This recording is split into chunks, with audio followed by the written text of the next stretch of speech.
Leaders from Venezuela and Guyana are expected to meet today. Can they come to some kind of agreement without a war? I'm Kalila Reynolds, financial journalist and educator. The escalation in Guyana's border dispute with Venezuela has put a lot of people on edge. Nobody wins when the family feuds, right?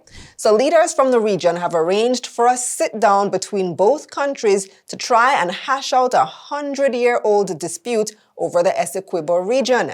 Venezuelan and Guyanese officials, including Presidents Nicolas Maduro and Irfan Ali, have agreed to meet in St. Vincent and the Grenadines to discuss the latest developments in the conflict.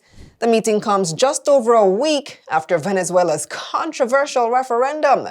On December 3, Venezuelans voted to approve the government's plan to establish a new Venezuelan state in the region of Essequibo and grant Venezuelan citizenship to all current and future residents.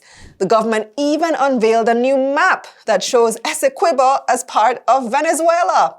The problem, of course, is that Essequibo makes up about 2/3 of Guyana and has been under Guyanese rule for the last 100 years.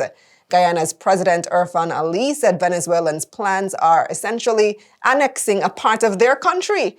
And that's the last thing Guyana wants because the region has been a gold mine for oil deposits.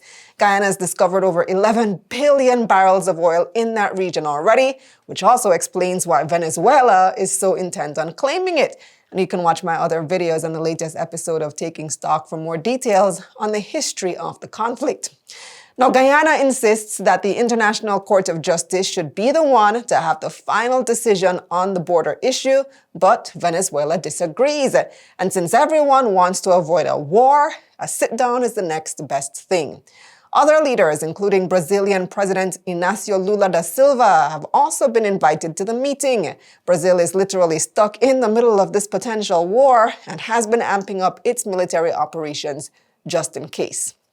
Meanwhile, CARICOM has thrown its support behind Guyana. In a statement, they said CARICOM firmly supports Guyana in pursuance of the resolution of its border controversy with Venezuela through the process with the ICJ.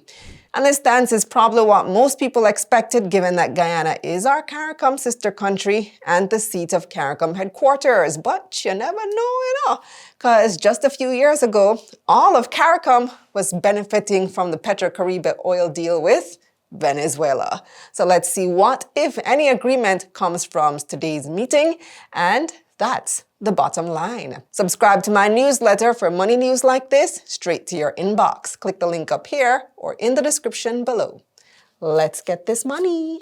Let's get this money.